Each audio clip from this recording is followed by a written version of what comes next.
Hello everybody, welcome back to my channel mirrors. बेटा मैं इसमें आपको फिजिक्स के क्वेश्चंस कुछ कराने आई हूँ। तो आपके ये सारे क्वेश्चंस आपके ऑल स्टेट के लिए हैं। आप किसी का भी एग्जाम देने जा रहे हो तो आपके लिए क्वेश्चंस हैं, आप देख लेना, ठीक है।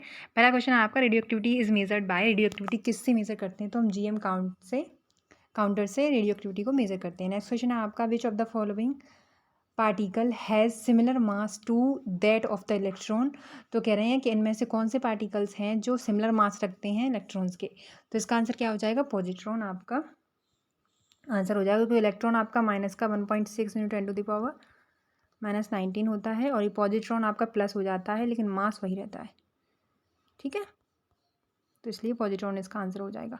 नेक्स्ट क्वेश्चन देखिए, नेक्स्ट क्वेश्चन है आपका, the strongest force in the nature is. Strongest force in the nature क्यों कौन सा है? तो न्यूक्लियर फोर्स आपका स्ट्रॉन्गेस्ट फोर्स होता है। सी ऑप्शन आपका सही हो जाएगा। नेक्स्ट क्वेश्चन देखिए, नेक्स्ट क्वेश्चन कह रहा है आपसे, Einstein mass energy relation is given by expression. तो वो आपको पता है, E = mc² होता है, सभी को पता है कि ये आइंस्टाइन का मास एनर्जी रिलेशन है। नेक्स्ट क्वेश्चन देखिए, कह रहे हैं the mass energy in a relation is the outcome of. तो mass energy relation is the outcome of किसका होता है? वो स्पेशल थियरी ऑफ रिलेटिविटी का होगा, डी ऑप्शन। नेक्स्ट क्वेश्चन देखिए, radio wave of constant amplitude can be generated with. तो इसका आंसर क्या हो जाएगा? ऑसिलेटर, ठीक है। इसका आंसर आपका डी ऑप्शन हो जाएगा, आपको दिखा भी है पहले से। नेक्स्ट वन देखिए, नेक्स्ट क्वेश्चन है आपका, range of frequency allotted for commercial FM radio broadcast is. तो इसका जो आंसर होगा वो क्या हो जाएगा? इसका आंसर हो जाएगा आपका ए। तो वो कितना होता है? रेंज ऑफ फ्रीक्वेंसी जो कमर्शियल एफएम रेडियो होते हैं, ब्रॉडकास्ट होता है एफएम रेडियो का, तो उस पर अलॉटेड जो रेंज होती है फ्रीक्वेंसीज की वो होती है 88 to 108 MHz, ठीक है। ये एम यहाँ पे मेगा HZ है, मेगा फ्रीक्वेंसी। नेक्स्ट क्वेश्चन देखिए, नेक्स्ट क्वेश्चन है आपका, कह रहे हैं the space waves which are affected seriously by atmospheric conditions are. तो स्पेस वेव्स जो होती हैं वो एडवर्सली अफेक्टेड होती हैं एटमॉस्फेरिक कंडीशन से। तो किस लिए अफेक्टेड होती हैं, कौन सी होती हैं, वो आपको बताना है। तो इसका आंसर हो जाएगा UHF, ठीक है। नेक्स्ट क्वेश्चन देखिए, डी ऑप्शन सही हो जाएगा। नेक्स्ट क्वेश्चन है आपका, which of the following is not a transducer. इनमें से कौन सा ट्रांसड्यूसर नहीं है? तो amplifier is not a transducer. Next question, refractive index of ionosphere is. Refractive index क्या होता है आयनोस्फीयर का? तो <<1 होता है। <<1 को हम ऐसे भी लिख सकते हैं, ठीक है। ऐसे भी आपको आ सकता है लिखा हुआ। <<1 आपका हो जाएगा, ये ऐसे लिखा हुआ होगा, 0 तो सभी को पता है और 1 सभी को पता है, ठीक है। =1 भी लिखा आ सकता है आपके ऑप्शन में, अगर आपसे पूछे तो <<1 होता है radio refractive index of ionosphere का, ठीक है। नेक्स्ट वन देखिए, 11 कह रहे हैं, communication system can may be. तो कम्युनिकेशन सिस्टम जो होता है मे बी हो सकता है वो एनी ऑफ द अबव, ठीक है। किसी का भी हो सकता है, इलेक्ट्रिकल का हो सकता है, इलेक्ट्रॉनिक का हो सकता है, ऑप्टिकल का हो सकता है।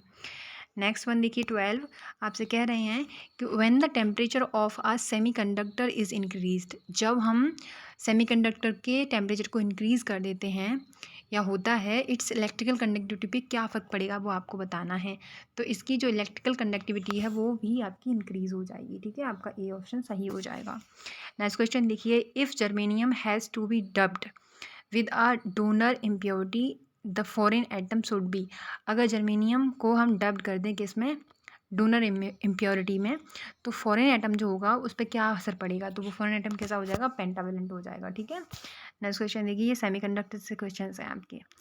नेक्स्ट है आपका 14 कह रहे हैं, a typical example of a semiconductor is. Typical example बताना है आपको सेमीकंडक्टर का, तो आपका आंसर हो जाएगा जर्मेनियम। आंसर आपका सही होगा, बी ऑप्शन सही है आपका। The resistance of a P N junction, P and N junction होगा बेटा यहाँ पे। तो कह रहे हैं the resistance of a P N junction और अ पी एन जंक्शन, ठीक है, junction in forward bias is क्या होगा? तो फॉरवर्ड बायस में आपका जो रेजिस्टेंस होता है वो क्या होता है? पी एन जंक्शन में लो रहता है। तो बी ऑप्शन आपका सही हो जाएगा, लो रहेगा, ओके। नेक्स्ट क्वेश्चन देखिए, कह रहे हैं a diet can be used for. A diet नहीं होगा, अ डायोड होगा यहाँ पे। डायोड, ये गलत है, यहाँ पे क्या होगा? Diode. A diode can be use for, diode किसके लिए यूज़ किया जाता है? तो डायोड यूज़ किया जाता है आपका रेक्टिफिकेशन के लिए। सी ऑप्शन, डी ऑप्शन सही हो जाएगा आपका, ठीक है। नेक्स्ट क्वेश्चन देखिए 17 आपसे कह रहे हैं कि a diode as a rectifier converters, तो डायोड क्या करता है हमारा? A diode as a rectifier converters, तो ये क्या है आपका? ये रेक्टिफायर कन्वर्टर कौन सा होता है? डायोड आपका AC टू DC में बदलता है। ये ऑप्शन आपका सही हो जाएगा। नेक्स्ट वन देखिए 18 कह रहे हैं आपसे, in transistor the base is, transistor में बेस क्या होता है वो आपको बताना है। एन एक्सटेंसिव सेमीकंडक्टर होता है, एक्सटेंसिव सेमीकंडक्टर। आपने इंट्रिंसिक और एक्सटेंसिव पढ़ा होगा, तो उसी को हम एक्सटेंसिव सेमीकंडक्टर में आता है। एक ट्रांजिस्टर द बेस इज, एक ट्रांजिस्टर में जो बेस होता है वो एक्सटेंसिव सेमीकंडक्टर में आता है। नेक्स्ट क्वेश्चन देखिए 19 कह रहे हैं आपसे कि in a P type, in a P type semiconductor the majority charge carriers are, तो पी टाइप सेमीकंडक्टर में जो चार्ज कैरियर होते हैं मेजॉरिटी वो क्या होते हैं? तो पी मीन्स क्या होता है बेटा? पॉजिटिव। इस मीन्स क्या होता है? पॉजिटिव। तो पॉजिटिव का मतलब ही उनका होल्स है, ठीक है, आपने पढ़ा होगा। और आपने चैप्टर सेमीकंडक्टर 12th का चैप्टर है, तो इसमें पॉजिटिव एन होता है। एन टाइप सेमीकंडक्टर आपके नेगेटिव सेमीकंडक्टर होते हैं और पी टाइप सेमीकंडक्टर आपके पॉजिटिव सेमीकंडक्टर होते हैं। तो जो नेगेटिव होते हैं उनमें हम इलेक्ट्रॉन्स को फिल करते हैं, उनमें माइनस लिखते हैं, और जो पॉजिटिव होते हैं उनको होल्स में लिखते हैं। तो आपका आंसर क्या हो जाएगा? बी ऑप्शन आपका सही हो जाएगा, ठीक है।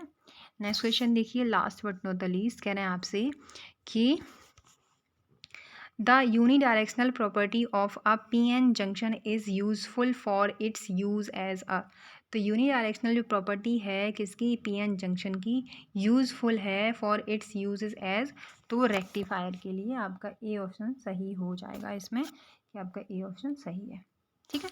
Thank you so much for watching, bye take care. आपको कैसा लगा ये लेक्चर जरूर मुझे बताएं, और आपके क्वेश्चंस और भी मैं डाल रही हूँ तो आप देखते रहें।